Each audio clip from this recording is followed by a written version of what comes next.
The greatest thing you'll ever learn is just to love and be loved in return. Eden Abez.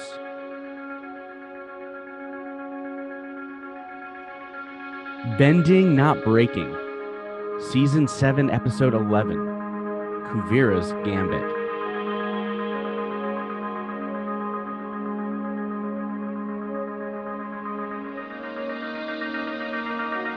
And welcome back to another episode of Bending Not Breaking. I'm Sunshine. I'm Ben. And we are talking about Kuvira's Gambit. A gambit. There's a ploy. Tough word. There's a puzzle. There's a query. Is that what that something is? To be solved. Isn't a gambit like a game or a trap? It's like a gamble almost. It's like a bet. Yeah. Right? I might be think wrong. so. Yeah. That's not the word I defined because gambit's not our lens. So That's not our lens. What is our lens?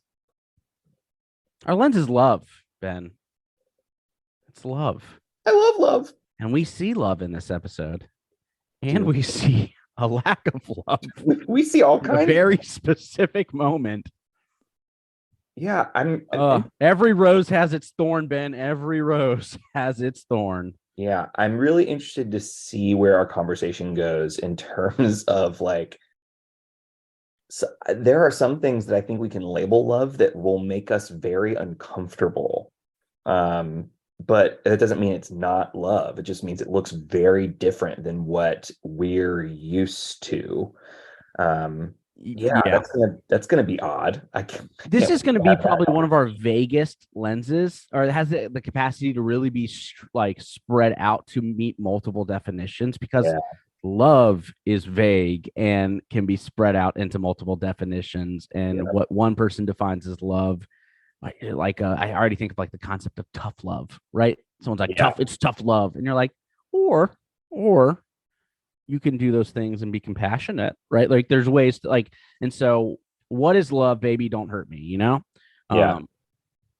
So don't hurt me. No more. Right. Correct. Yeah. So ultimately, let's talk a little bit about love. Yeah. An intense feeling or deep affection, a great interest and pleasure in something. Mm-hmm. It encompasses a range of strong and positive emotional and mental states, from the most sublime virtue or good habit, the deepest interpersonal affection, to the simplest pleasure. I love a lobster roll. It's pretty dadgum simple. Yeah. Right? Yeah. Mm-hmm. Okay. So and so here's where we get to, right? So if you think, oh, I love that person, depending on the context, that can mean so much. Yep. The love I feel for my family is likely different than the love I feel for my partner, which is likely different than the love I feel for my friends. But then on a very base level, is that firing the same synapses in our brain to give us that euphoric feeling? And that is different than the love I feel for a food or a sports team or a video game or a movie. But how does that affect the way that we move forward?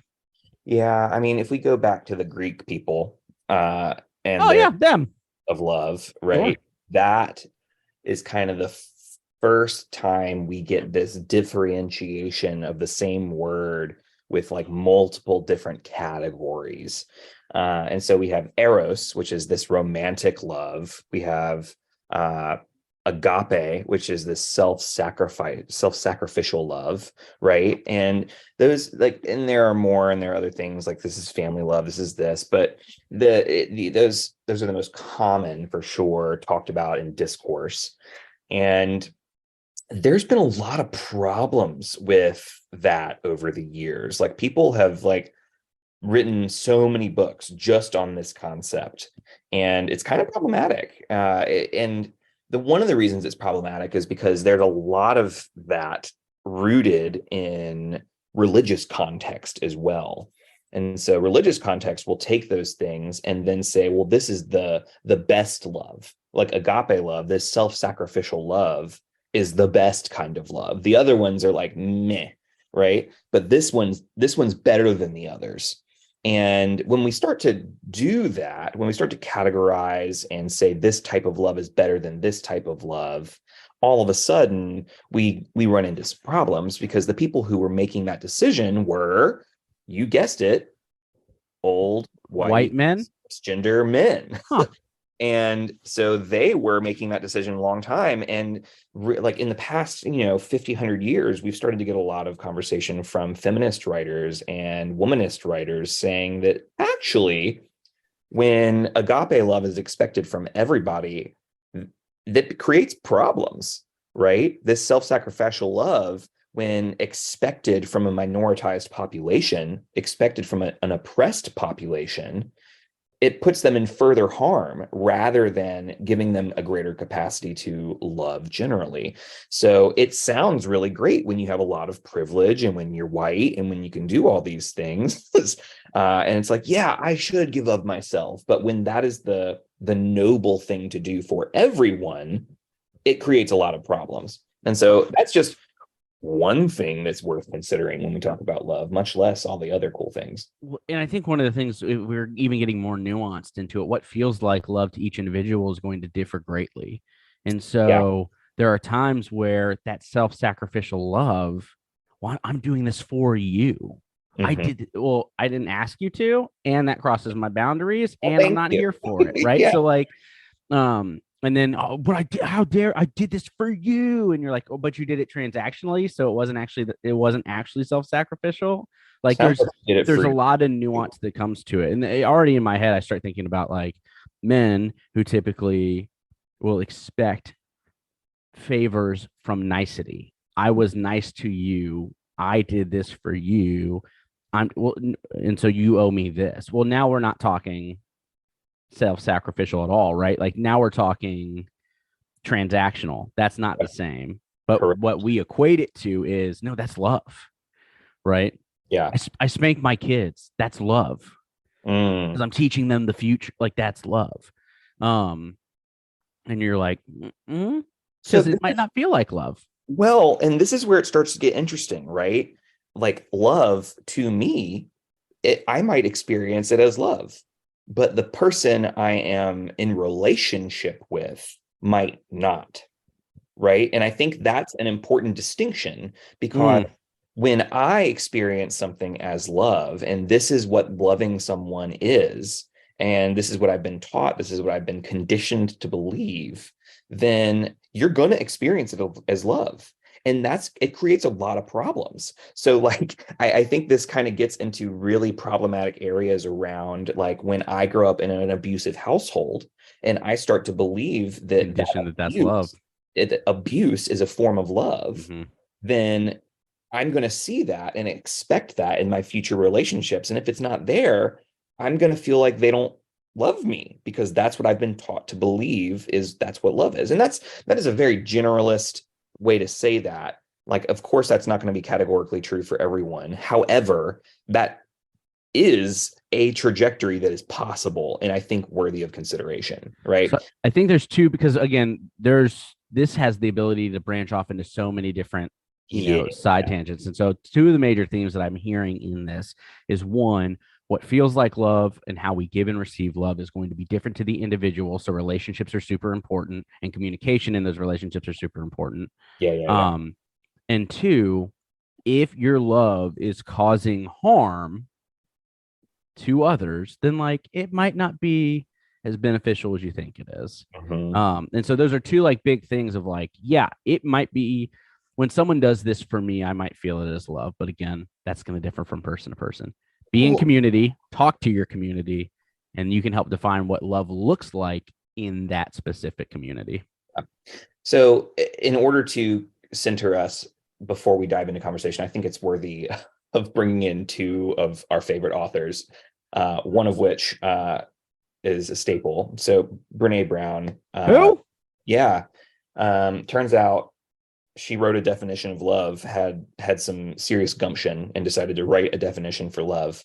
And move cotton. What's super neat is, again, what I love about grounded theory, which is the theory that Brene utilizes in her work, is she gathers data from qualitative sources and has gathered over like 20,000 pieces of data over the course of years and has used that data to create a definition from the data rather than creating it beforehand and seeing if the data matches. So a lot of time you go into it with a hypothesis saying this is going to be true. I'm going to collect data and does it prove it? And you do your lit review beforehand and you find out what the definitions of love beforehand. But what Brene does is says, nope, we're going to flip that on its head.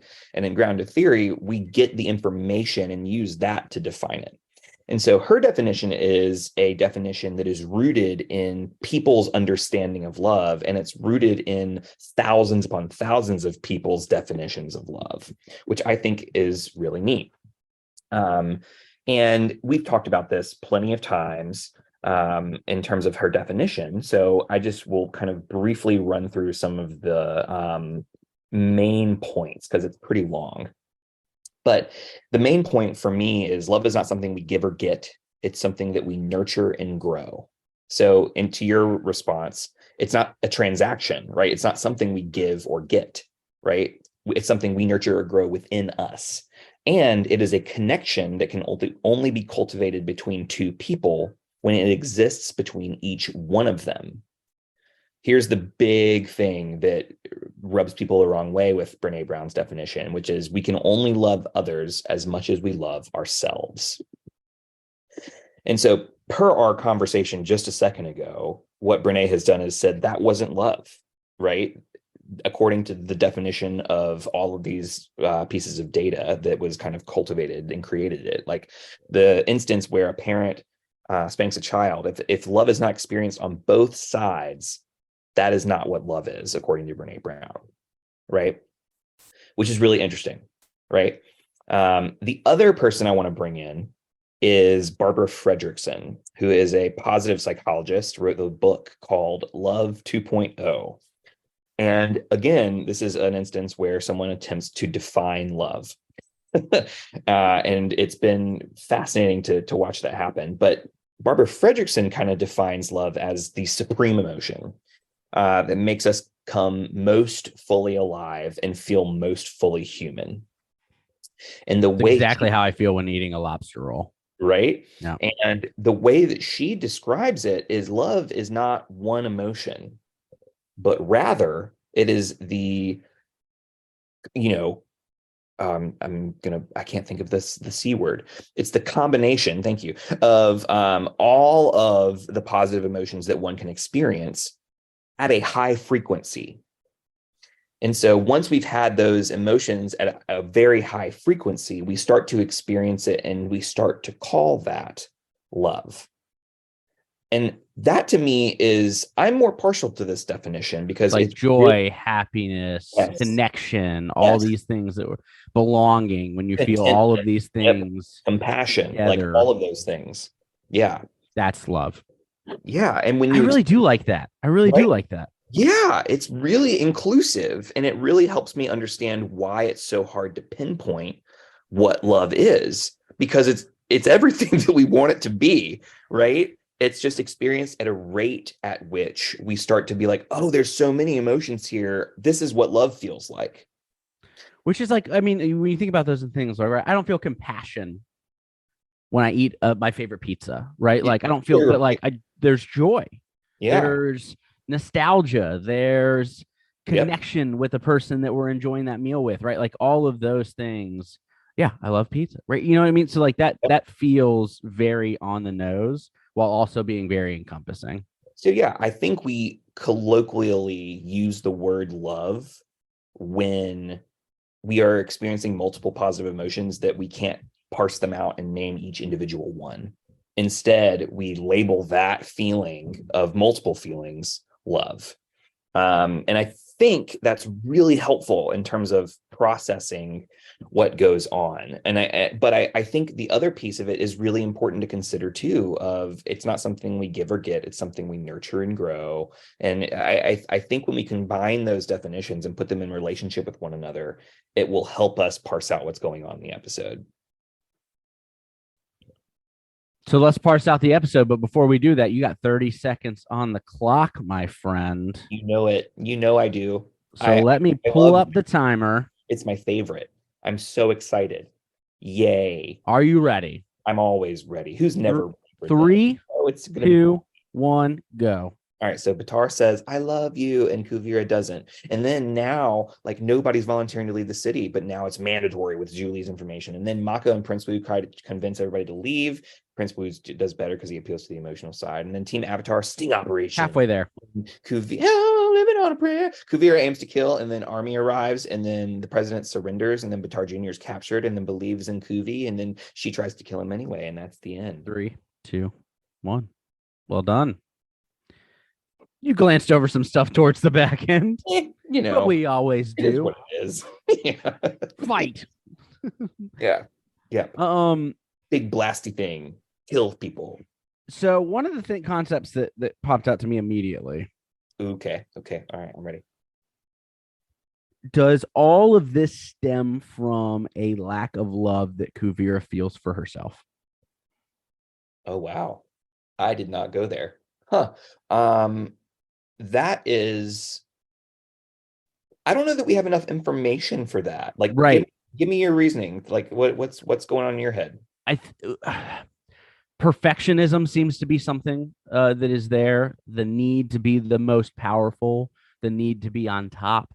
This concept of like, maybe I don't feel good enough until this is done.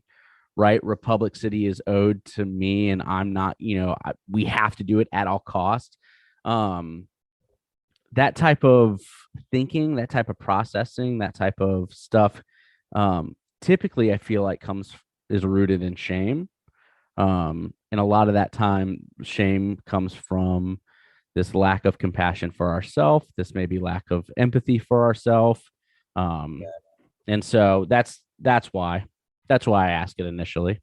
Yeah, I mean, it's an interesting question because, like, what we know about Kuvira is that she doesn't really have family. Su Yin was her family, right? It seems as though she was adopted by Su Yin and was raised as not necessarily her child, but certainly raised by Su Yin in a way in Zaofu. And Kuvira excelled pretty much in everything she did. She seemed very eager beaver behavior while she was under Su Yin. And then when Su Yin said no to leadership of the Earth Kingdom, Kuvira got, like, there was this moment where she was disappointed in Su Yin. And like, this is my mentor. This is the person who's raised me, and they're not going to rise to the occasion here. And so Kuvira steps up. So it's a really interesting, it's not from a lack of confidence, right? It's not from a lack of, I can do this. It's very much a belief in, I can do this. I should do this if no one else will. And I don't know. I just, that seems like a really interesting question because it very well could be a factor in what's going on. But I don't know that we have enough information. I think it's worthy to consider, but I definitely wonder. I would want to sit with Kuvira and have a conversation. A little therapy session. Hey, yeah, let's talk. Because I mean, the other thing you can kind of pinpoint this is, no, she loves her kingdom so much, that she wants it to thrive and wants it to be the best it can be. But again, when you're doing that, there's nothing wrong, and this is where it feels very real. There's nothing wrong with loving your community. There's nothing wrong with loving the community you're a part of, however big that community might be, on a town level or a neighborhood level or even a national level. Yeah.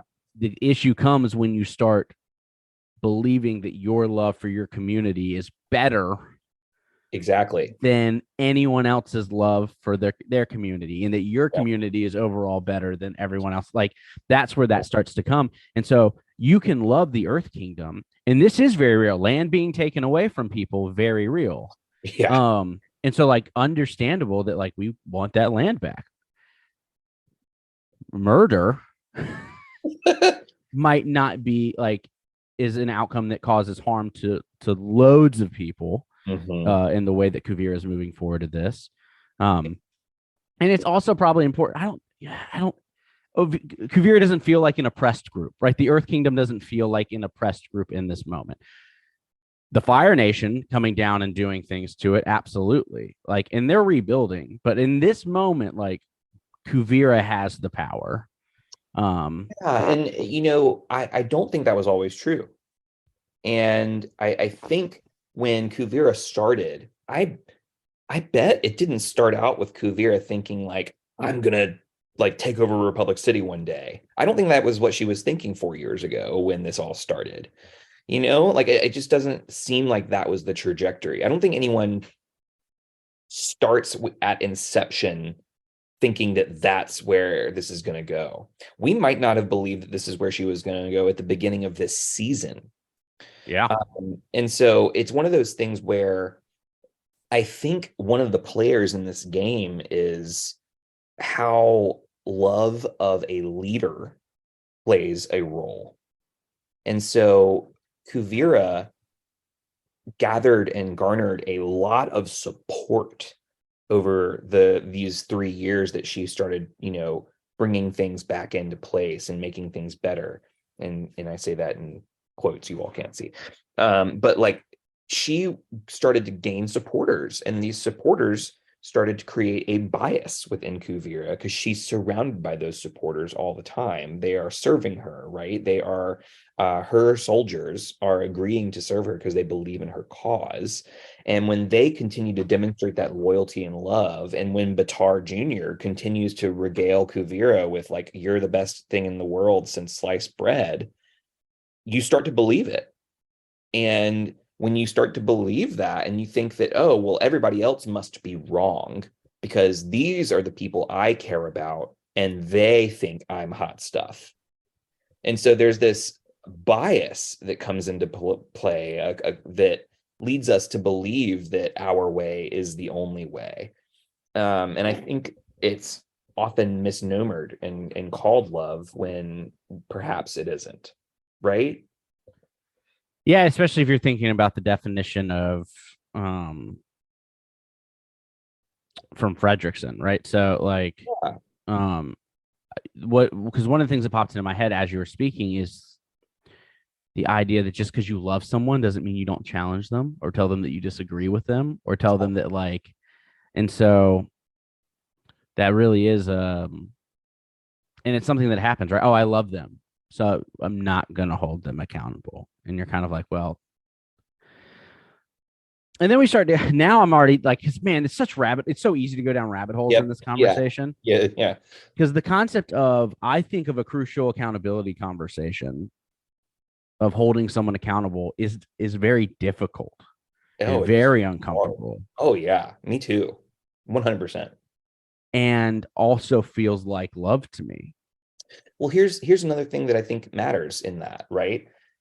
I think that what that conversation does is recognize that there is something taking up the space that positive emotions could fill. And that accountability conversation is saying, hey, this thing is in the way. We need to move it if we're going to experience what love again. Yeah. And, if we find out that that is a permanent staple, then accountability looks like, okay, then I can't be in, like, that's what boundaries looks like. If this right. has to stay, then we can't be in relationship because I can't experience this really important thing that I want to experience with you. Right. And I think, so, I think of accountability conversations as loving, but not necessarily as love itself. Does that make sense? Very much so. So I guess it's a semantic difference, but yeah, it matters. What is a moment of love that you want to talk about from this episode? Oh man.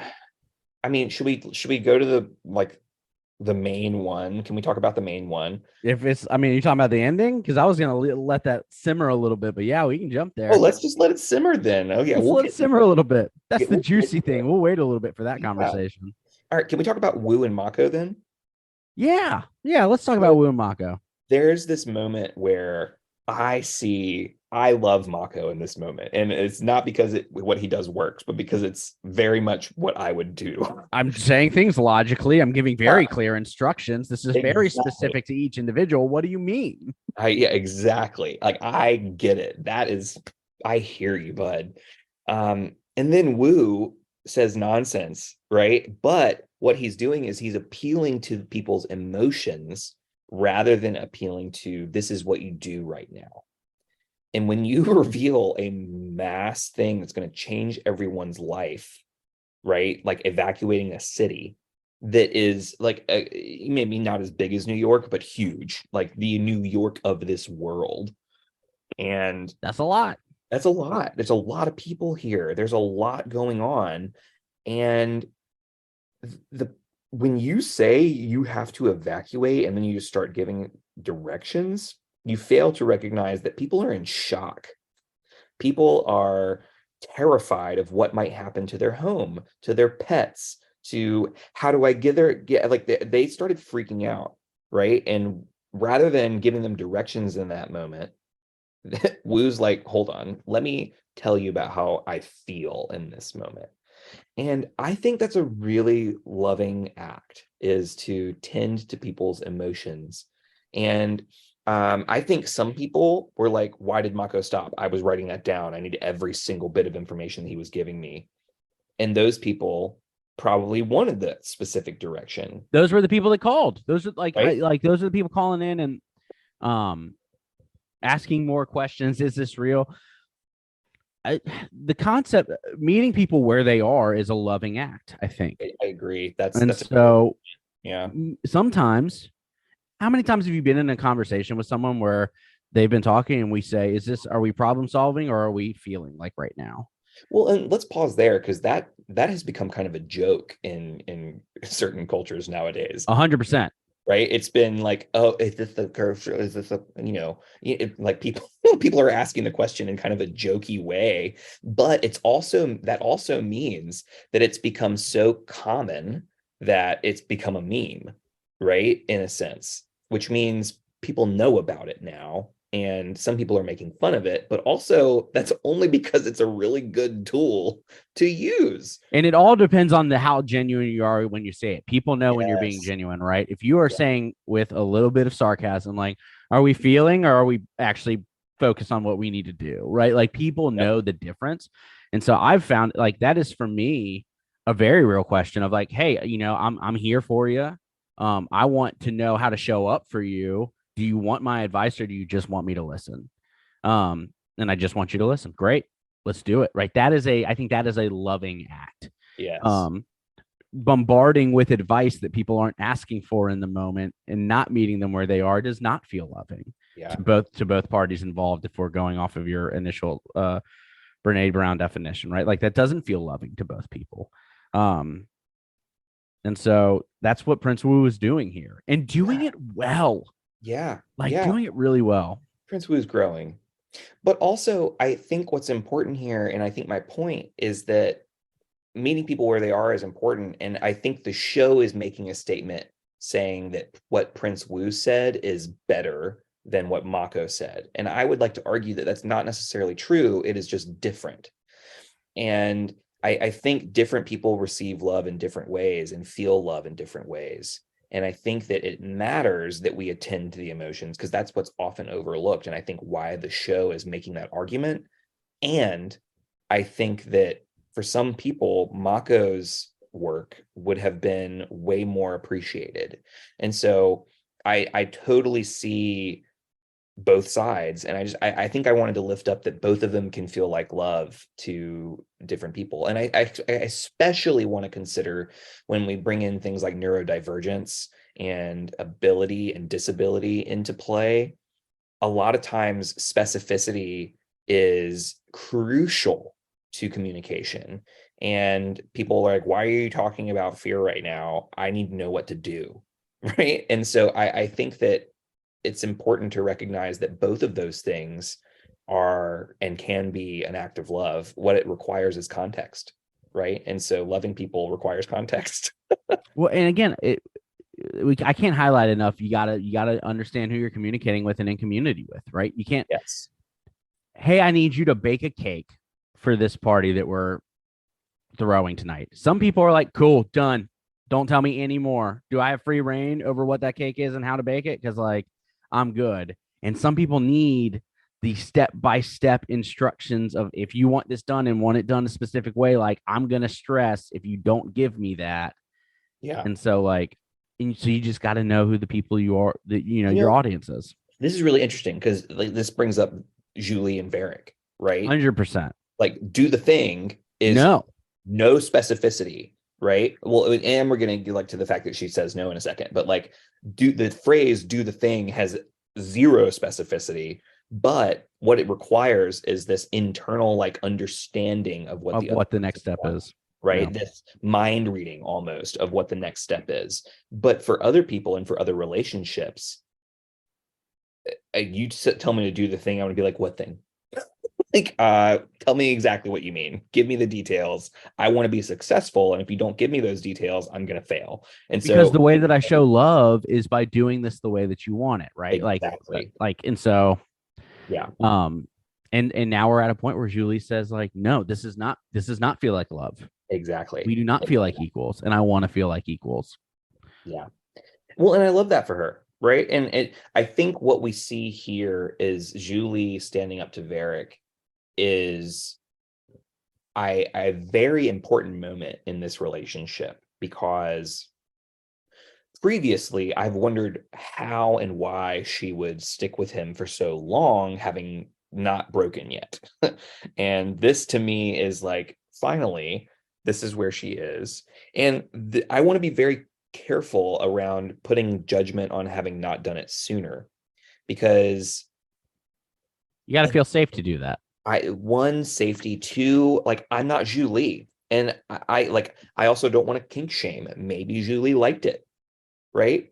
Like for a little while, and I'm not saying like it's evident that she doesn't anymore, right? But I think that maybe that was something that she enjoyed, right? Maybe that was something that Varric enjoyed, right? And I think that like we often will experience other people's relationships in the open and judge them. And I'm not saying we shouldn't ever judge. I'm saying that we need to be careful when we do, because some people's relationships aren't for us to judge, right? It's like, are you enjoying yourself? Are you okay? Are you Is everyone happy? All right. Happy? Then you do you. Like I like what like so I don't know. I don't like truly I don't think that was the case. I think that there was something else going on there potentially, but it does make me nervous to make that judgment too soon. That said, she says no this time, and Varric seems surprised. Yeah. One of the things I really enjoy about this interaction is that Julie set a boundary while also admitting a fault in a way that was not diminishing of in either one of those two things that she was providing. We call it like this. We call it the sandwich a lot of times, right? When we're giving feedback to people, hey, your shoes are awesome. Don't ever do this thing again. And I really like that meal that you cooked. All right, cool. High five. Great. Like, okay, I talked about them about the thing. And in the same way where people will like, hey, I'm sorry I did this wrong, but you do this. Like you do that. Like, yeah. She admits, hey, here's what I did, and here's why I did it. And I know that may have caused harm, and so I'm sorry. And full stop. Yeah. And we're going to be viewed as equals moving forward. Yep. And I was like, perfect. Yeah. like really nailed it. What a wonderful way to lift up that you maybe caused harm and not be patronizing about it, and also set clear boundaries. And like I was just like, oh, queen. What a moment. Let's make her ruler. That felt like love. Love. And I think like, man, boundary setting is a perfect example. What Julie does here is say, I'm going to set this because I love myself, right? Like I'm going to do this because I need this for my capacity to love myself. Mm-hmm. And for the way that I expect people to show up and care about me. And that's fine if you don't, but that means we're not in a relationship with me before. I know we kind of had a similar conversation earlier this season, but boundary setting is 100% love. That is an act of love. Yeah. And so, well, and again, it is for semantic purposes, I think that it can be a loving act, but setting boundaries is uncomfortable. and Correct. it hurts sometimes. Sometimes it is actively creating harm, but it's a short-term harm for a long-term, really protected sense of what could be love. And I think that matters, right? Because if we say like, oh, this is what love feels like, and we say that, and it feels like it's the worst thing ever when you set that boundary, I think what you're doing is you're saying, hey, I'm going to set this boundary because what this is protecting is now going to make room and make space for love. And I think, right? Am I reading that wrong, or is that No, I agree. Like when we set boundaries, we are opening the space for love to be there. Yeah. So the question Yeah. comes in, how is that different than Kuvira rummaging through a city causing harm and saying, but I'm creating the space for love in the future? Yeah, no, that's a great question. The difference is when I make boundaries within my own personal boundaries and with myself, it is I'm not forcing other people to do what I tell them. Or I'm not killing people, and I'm in relate. This is a boundary that is in relation to myself. It is not an ultimatum, right? It is saying, it's not saying if you do this, then you. It's saying if you do this, then I. That's if you what do this, I am leaving. If Yeah, if you you do do this, this, I am leaving. Not if right. you do this, then you are going to do X, Y, and like an ultimatum in that way is forcing other people to adhere to your will, right? And a boundary in its healthiest form, I think, is when it is setting a boundary for yourself. This is what it dictates you will do when something happens. But sometimes that is, hey, if you do this, you will no longer be able to be invited over to my house, or you will never like. But again, this is your home. This is what you have control Like over. I'm setting that boundary over the things I have control of, and that means that you're not coming into it. It doesn't Well, mean that I'm again, going and burning your house down. yeah. It I means think you're not coming into mine. I think a different one to think about is like when we go into Trump politics and say like we're going to close our borders because this is like, like one could make the argument that we're going to close borders because that's going to create more love on the inside, but more love for who, right? And so when you're making a blanket statement for hundreds of millions of people, that changes the game, especially when the majority of the population disagrees with you, right? And what we're learning with Kuvira is that she is making decisions that clearly not everybody agrees with, but in her mind, the ends justify the means. And what we're learning is that the means aren't always justified by the ends, right? Especially when your end doesn't match mine. And so again, I think it becomes a conversation of the loving thing to do is to consider other people. It's to be considerate of other people. And that doesn't mean that you're going to give in and do everything that the other person does. It just means that this is a communal decision if it involves community versus a individual decision if it just involves you. I think I don't know if that fully answers your question because your question was Well, complicated. I think it's icky, right? Like it's not an easy thing, but what I'm hearing a lot of is when you are causing harm and choosing to cause harm to others, that's not setting a boundary, right? Like you're not setting a boundary for yourself. You are enacting on others, and that's not the same thing. Yeah, exactly. So me choosing to kill Batar Jr. to make space for love. You're going there. Yeah, it's about time. We're running out of time, so we're going there. Yeah. Man. So, well, look, I think there's 2 points that I think are really important in terms of context. If we go the Lift them very up. beginning of the episode, where Batar like sets the stage for the episode, right? Like, I love you. Ours, I love you, and Kuvira is like, oh, that's sweet. Thanks, bud. Go ahead, Yeah, Pat. Thanks, buddy. Yeah, Aw, yeah. We'll so kind of totally, you. I love you too. yeah, we'll totally get married, but I'm not going to tell you I love you.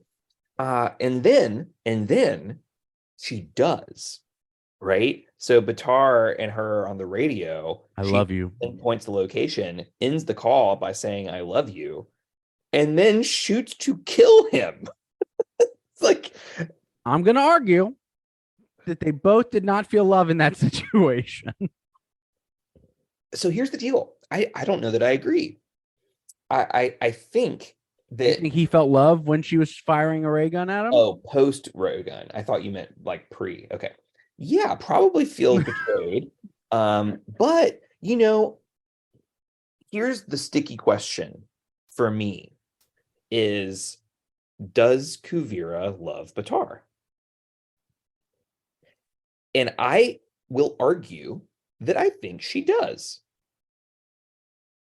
I think that, again, if we go to this Fredrickson definition, I think that he likely gives her multiple positive emotions. I think that they probably experience positive emotions together. I think that Kuvira I think the difference is that the ends are a greater purpose and of greater worth than her love.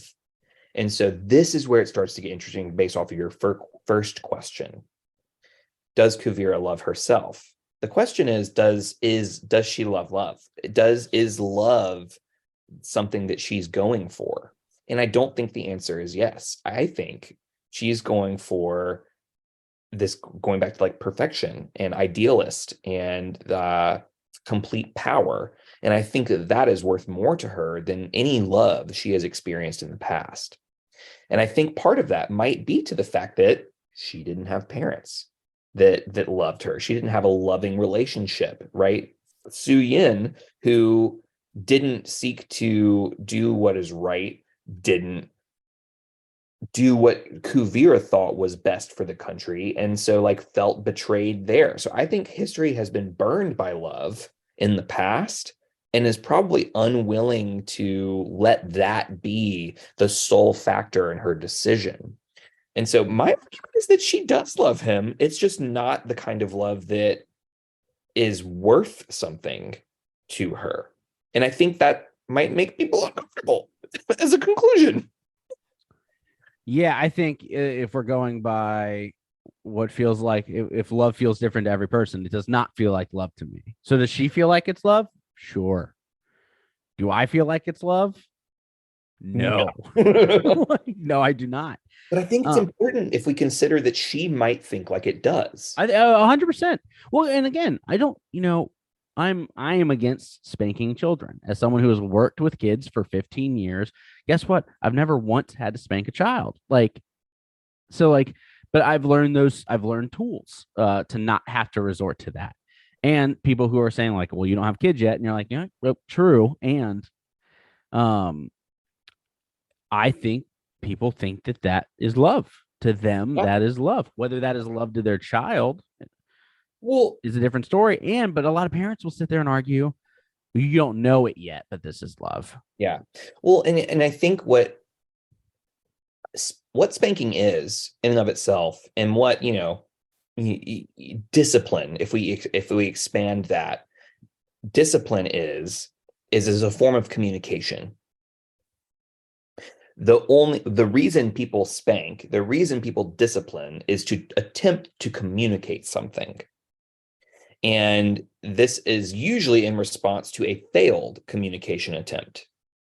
And so I say, don't do that. Child does that. Okay, they didn't hear me the first time. I'm going to resort to this other tool that I have, which is spanking, right? Or if it's not spanking, it's another form of discipline, which I would argue many forms of discipline are problematic. Then we're going to try and communicate it that way because that's the only tool I have next, right? And this tool usually works because it stops the behavior in the right now. And so we believe, and we are conditioned to believe, that it works as a behavior. And I think that part of what love requires of us is that we expand our toolbox. That, right? 100%, right? When we talk about meeting people where they are, like we did earlier this episode, part of that is having the tools to meet people where they are and learning those tools to meet people where they are. Yeah. That's why we do the show, is to help gain more Free tools Yeah. that we can use to show love to others. Yes.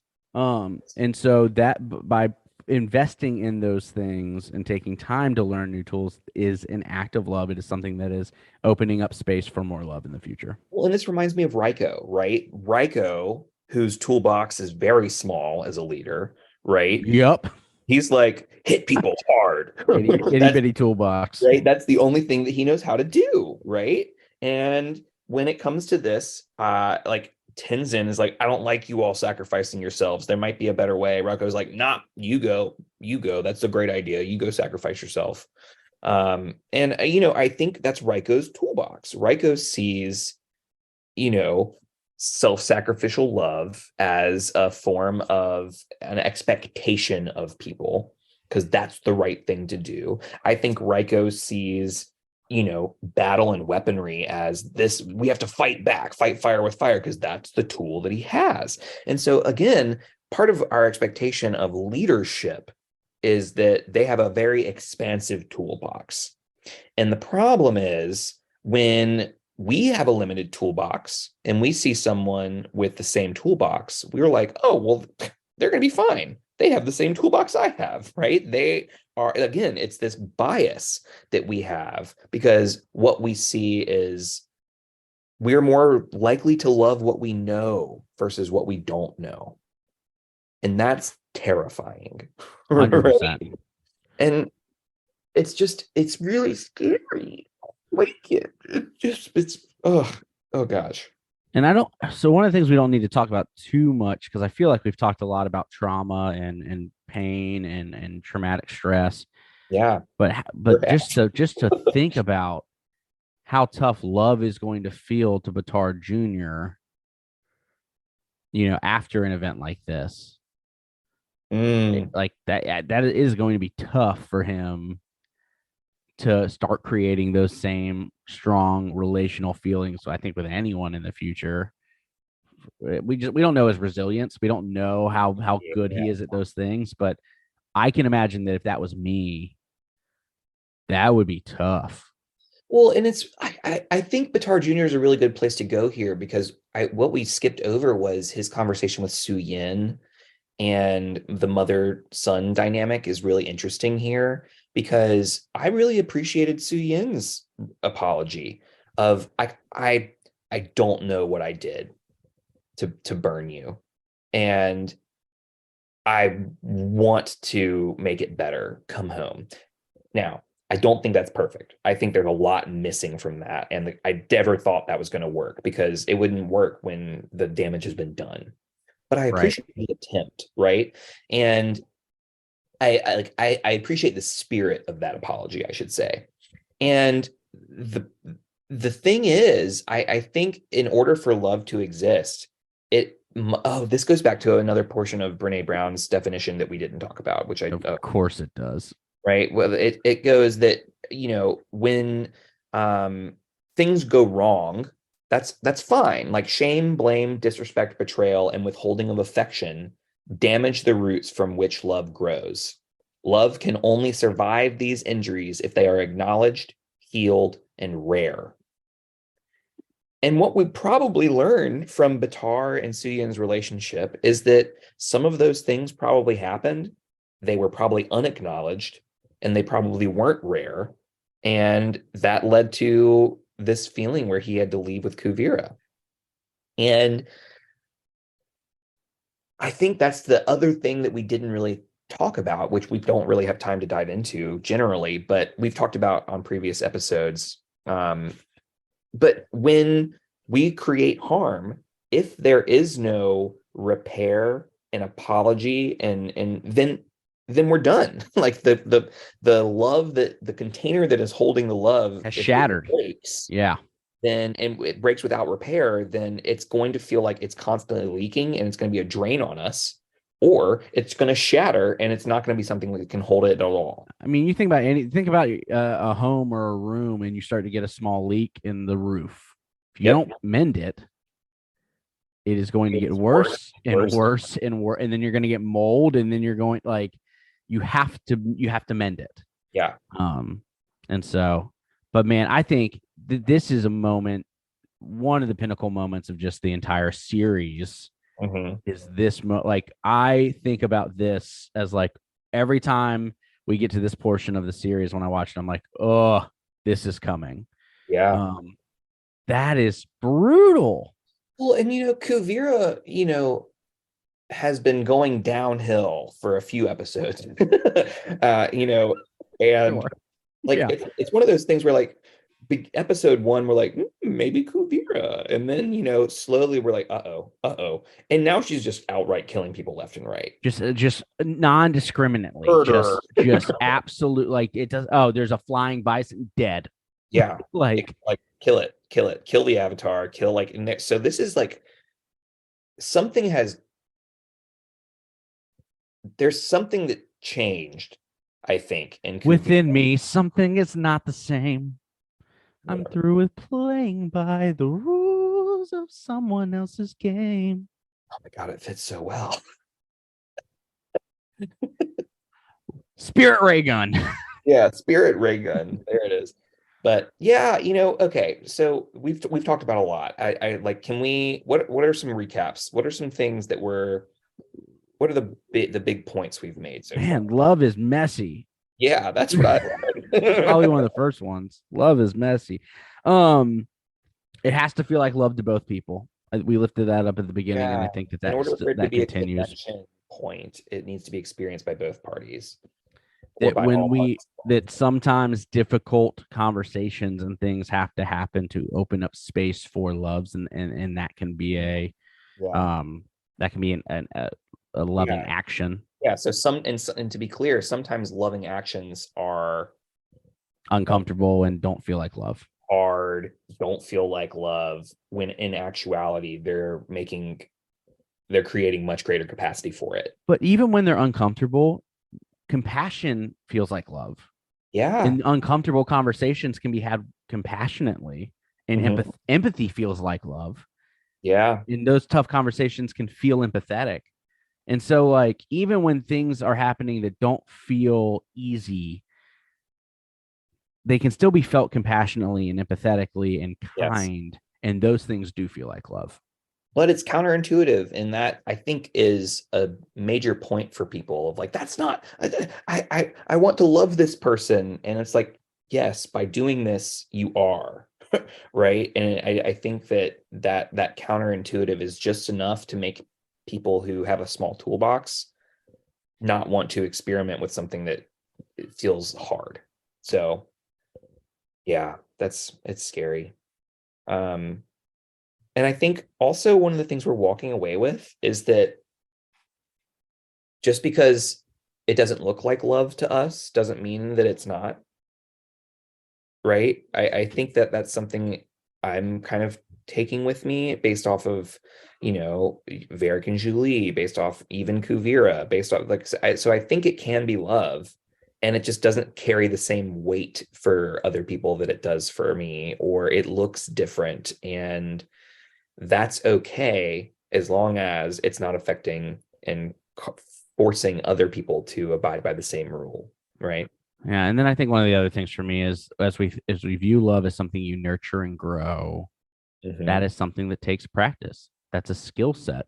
Yeah. Prince Wu is practicing this skill set and getting better at it. He is not just naturally good at these things. These are things that he was bad at the beginning of the season. Yes. And so these are, I think that's an important thing. I recently had someone say to me in conversation, you can't teach empathy. Like some people just have it or they don't. And I wholeheartedly disagree. Like that is a skill set that you absolutely can nurture and grow. Absolutely. I agree. And so, that was something that for me, I was like, no, I refuse to believe that. And I think that, but there's so many things where we feel like that is something that we can't do. You're a naturally loving person. When you speak with such kindness to people, you can do that too. Right. Like, and so I'm just not, I don't work that way. So acts of love certainly can be learned and practiced and be messy, and you mess them up. Yep. And you fail at them, and then you learn and you get better. And so Yes. Those are things that I think that's an important takeaway as well. Agreed. Oh, what a cool conversation we just had. Wow. I'm a fan. This is great. All right. Well, we are going to take a quick break. Yeah. And then we're going to come back. We're going to talk about what pushes and pulls us away from this episode. We're going to talk about our devotion to the element of Earth. Yeah. And we're going to show some gratitude for some characters. We will be right back. Yeah.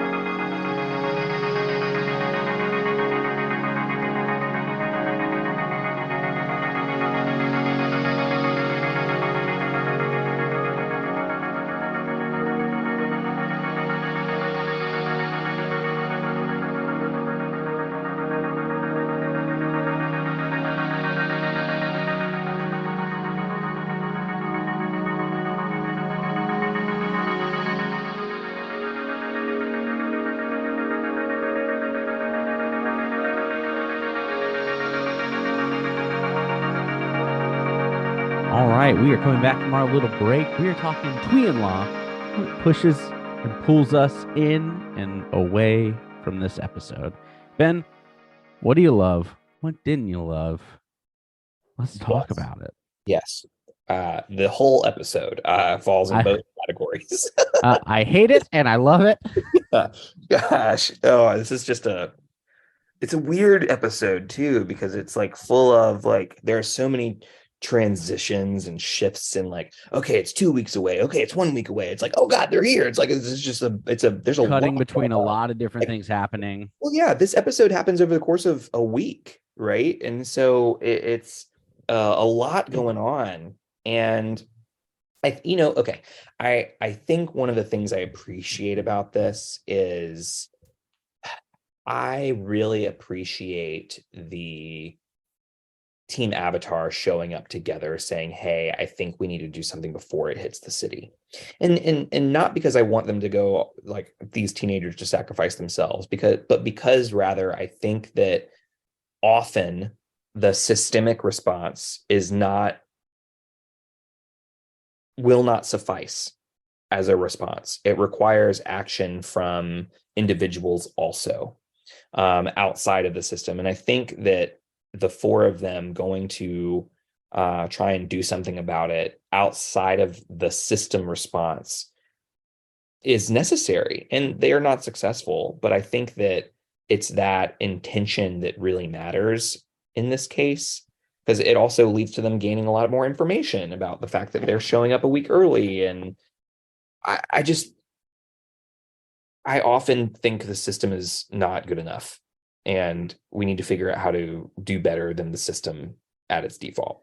It's nice to see the team together again. Yeah. It's good that everyone's back. Korra's been away for so long, and they've kind of been here and there for the last few seasons. Like even like they come together at the end of the Red Lotus season, but again, it's just nice. It's when Team Avatar is together. There's something communal about that feels nice. Good. Yeah. I agree. It's good to see characters start thriving, right? Like I like seeing Prince Wu do better. I like seeing Varric get better. I like seeing Mako step into like I like seeing Julie stand. Julie, like so that's a really it's fun to watch people be good at stuff. Yeah. And it is that's something good to see.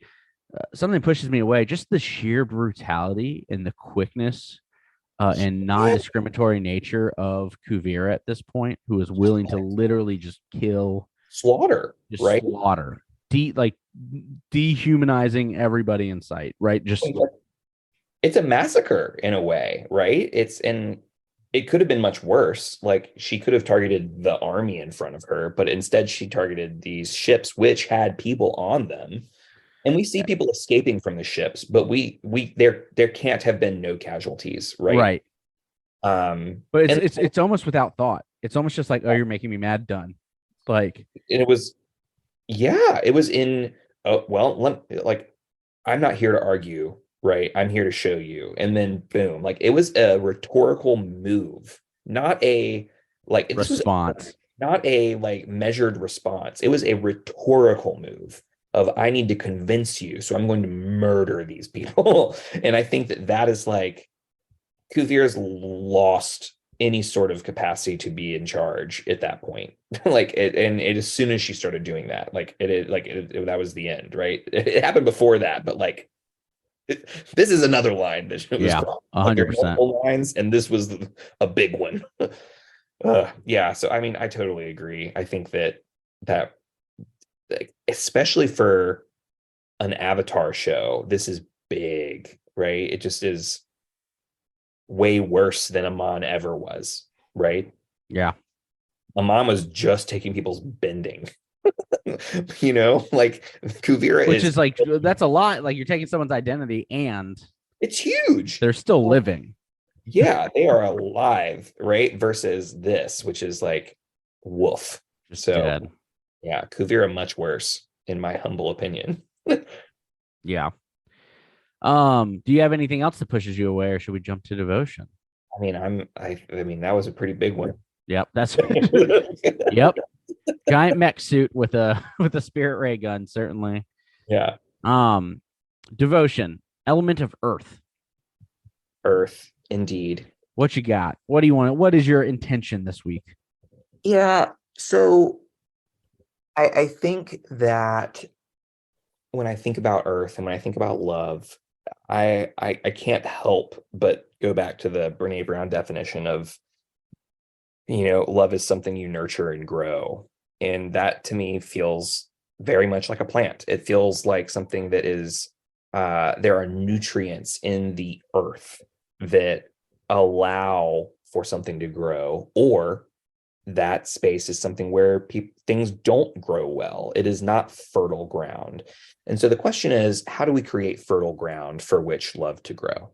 And I think, how do we create fertile ground is a question of like, okay, sounds like we need some boundaries, right? Otherwise, the bunnies are going to eat all the cool things and I'm not going to be able to enjoy it, right? And so we need a little bit of like some boundaries, and this is what's allowed in, this is what's not allowed in. And this metaphor is terrifying for me because there is so much work that goes into this. It's not easy, right? And when something goes wrong, it's not always evident why, right? If all of a sudden the plant starts dying, it could be, okay, is this getting too much water? Is it getting too much this? Is it getting not enough this? Is it getting like, there's so many possibilities. But the benefit that we have that plants don't is that we can communicate in a way that is potentially easier than the way plants communicate. And I'm really leaning into this idea of communication being something that's really important here. And I'm thinking about the relationships in my life and the places I have sticking points. And almost always it's from a lack of communication. It's because I've been holding on to something and I haven't been able to figure out how to say it the right way because I want to say it perfectly. And I want to make sure that I'm right before I bring something up. And that prevents me from saying something. It makes it so that I am holding on to this negative feeling and not making room for the positive feeling, right? And so in the same way that I would garden, I want to tend to those things and just like, okay, I need to have the accountability conversations. I need to have the conversations that are making me uncomfortable, even if I don't think I'm going to do it perfectly. I just need to have them and trust in the people that I'm in relationship with, that they will have grace for me when I screw up. And I think that's where I'm landing for my metaphor today. I'm taking the same metaphor, but going a little bit different route. For me, gardening does not come naturally. That is not an easy thing for me to do. Taking care of a lawn, edging for the first time, you like mowing correctly so that grass grows the way that it's supposed to, water the right amount of watering and what is over watering, and like all of these things take time and practice and skills. And so for me to be good at creating that garden requires me to practice those things and to learn new ways to do it and to research. And I think that's, for me, it's what skill set am I practicing? And one that comes to mind is the awareness of, do the things that I do that I think are loving feel like love to the people I'm doing them with? And get garnering awareness of that. And so checking in on those relationships, and when I have those moments of like, this feels like love to me, being in community and communication with others to say, hey, does that feel like love to you? And so that's my plan. I love it. That brings us to our final thing, which is gratitude. We like gratitude. You like gratitude. Yeah. Sunshine, who are you grateful for? Julie. I'm gonna say Julie. Yeah. She's mine. For Julie, let's be real. She's great. And again, I am setting boundaries is something that that's a skill that I continue to need to practice. And the way that she is able to say we're going to be treated like equals, and that's how we're going to move forward, is like, I was like, oh man, that was good. I need to do that more. And so, yeah, I'm very grateful for Julie. Well, it's hard because it's like we see that and it's like we need to do that more. But like she was angry, she was mad. She was like, this now was a release, right? This was like a almost like a breaking point that Julie arrived at. And what that's also giving me permission to do is to break sometimes, which I don't do very often, right? No, you're supposed to bend. Yes, thank you. Yeah. To bend without breaking. So correct. So I think that's what I want to do, is I want to get to the point where I am pushed so far that's the boundary, right? And I think what that requires is that I have better boundaries. More, and not necessarily better, but more defined, right? More defined boundaries. So yeah, I'm grateful for Julie too. But I will be grateful for Pema, because Pema is just really lovely, and she agrees to stay despite the evacuation order, and Tenzin like immediately puts her and the kids to work. And again, I don't want to judge that, because that might be the way, like, relying on others is a form of love, and I think that matters, and I think that they want to be relied on. And for Pema, I think that I guess I'm hopeful that Pema doesn't feel like she has to do this in order to feel love in that family. And so I'm really grateful for Pema, and also hopeful that she feels like she deserves love and is lovable without that need to stay, if that makes sense. Absolutely. Ooh. Oh, cool episode. It was 2 left. I know. Only 2 left. We're almost done. We are almost done. Yeah. Oh man. But hey, that's 2 more episodes to spend with all of our listeners as we continue to talk through this. You like that? That's fun. We are excited to wrap up this series, and so more Legend of Korra to come. Check out all of our social medias: BNB_pod. That's TikTok, Instagram, to Facebook, Patreon that allows you to get bonus content and live episodes. Twitter, all of the things. Check us out there. 2 more episodes to go. Woohoo! I'm Sunshine Mayfield. I'm Ben Pruitt. And this has been Bending, Not Breaking. Thank you for listening. Bye. Bye-bye.